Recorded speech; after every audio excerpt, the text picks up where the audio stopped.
የባከነው ስጦታ ሳይሞሸር የከሰመው በስቴዲየም አልባዋ ሀገራችን ታይቶ ሳይጠቅም እንደጠፋ የቀረው አሻራ የወልዲያ ስቴዲየም ዛሬስ በምን ደረጃ ይሆን? ተረከቡ እንግዲህ መረከብ ብቻ አይደለም፣ በደንብ አድርጋችሁ እንድትጠብቁ ይህንን ስቴዲየም በደንብ እንድትጠብቁት እመኝላችኋለሁ። ለወልዲያ ይሄ ሲያንሰው ነው። ለወደፊትም ብዙ ነገር እያሰበ ነው። ፈጣሪ ይርዳን። ውድ የስፖርት ቤተሰቦች ከ5 ዓመት በፊት ወልዲያ ሳለው በወሎ መጀን በፍቅር የበጀው የወልዲያው ስታንፎርድ ብሪጅ ፈተና ከ5 ዓመት በኋላም በሀገራችን ከነበሩ ነባራዊ ሂደቶች ጋር ምን ሊሆን እንደሚችል መገመት ቀላል ነው።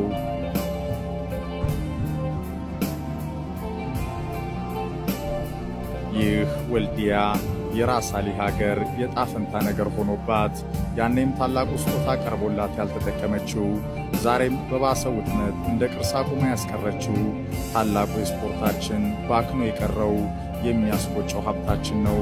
ወልዲያም የአማራ ክልልም በሀገራችን ደረጃም ሳይሞሸር የከሰመው የወልዲያው የባከነው ስጦታ የአማተሩ የኢትዮጵያ ስፖርት አዙሪት መልክ ውጤት እንደተመረቀ የተረሳው ሁሉም በላቀ ስታንዳርድ ገጽታው እንደማረከ ሳይጠቅም ቅርስ የሆነው የስቴዲየም አልባዋ ሀገራችን አንደኛው ብክነት ነው።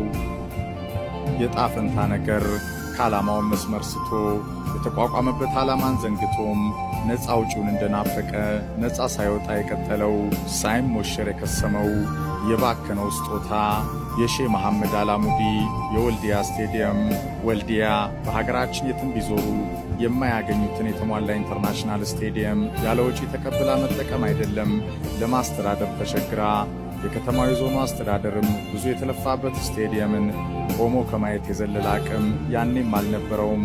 ዛሬም እንኳን ዘንቦብሽ እንደሚባለው ከብዙ አካባቢያዊ፣ ማህበራዊ፣ ፖለቲካዊ ቀውስ ጋር ስትፈተል ለከረመችው ወልዲያ ስቴዲየሙን ከንፈሯን በሐዘን እየመጠጠች ከማየት የዘለለ አቅም ሊኖራት አይችልም። ክልሉም ትልቁን የሀገር ሀብት ከመታዘብ የተራመደ እርምጃ እስካሁን ልክ እንደ ትናንቱ ዛሬም ሲወስድ አልታየም። ከ5 ዓመት በፊት ወልዲያ ተገኘው በራስ አሊ ሀገር ከደሴ 2 ሰዓት ይፈጃል። ይቺ ከተማ የሰውየው አረጋ ነች። ዶክተሩ በፍቅር የወደቁላት ከሼሁ የሕይወት ዘመን ወዳጃቸው ጋር አፈር የፈጩባት ፊደል ቆጥሮ ከፍ ያሉባት እናም የዛን ማህበረሰብ ውለታ መመለስ የፈለጉት ሰው በመገናኛዋ ከተማ ሰሜን ወሎ ወልዲያ ውብ ስቴዲየም ገነቡ። በስጦታም ላሳደገቻቸው ወልዲያ ማህበረሰብ አበረከቱ። ታላቅ ዕድል፣ ሕልም የሚመስል ስጦታ ለተጠቀመበት ከስፖርትና ቱሪዝም ጋር አስተሳስሮ ብዙ ድሎችን ይዞ የሚመጣው መልካም አጋጣሚ በጊዜው ለኢትዮጵያ እግር ኳስም ለኢትዮጵያ ስፖርትም ታላቅ ጸጋ በረከት። ይህ ስቴዲየም እንደ ሌሎች የአገራችን ክፍሎች ህዳር 29 ናፍቆ አልተሰራም ወይ ጊዜንና የሰዎችን መልካም ፍቃድ ሂደትን እየጠበቀ ሁሉን ሊያሟላ የሚታትር አይደለም። በእኛ ሀገር ሹሮ ፈሰስ እንደሚባለው ደረጃ ድርድር ስቴዲየም የሚመስላቸው ዘመንን ዓለምን ያልዋጁ ብዙ አሉ። ከዚህ በላይ ለቅሪላ ማልፋት ደግሞ ብለው በድፍረት የሚናገሩም አይጠፉም። የዘመናዊ ስፖርት ቢዝነስ ያልገባቸው ስፖርቱ ኖረም አልኖረም አደገም አላደገም በተሟላ ፋሲሊቲ ያመጣ የሚችለው የማህበረሰብ እድገት ምን እንደሆነ የዞረባቸው ሰዎች ሞልተውናል።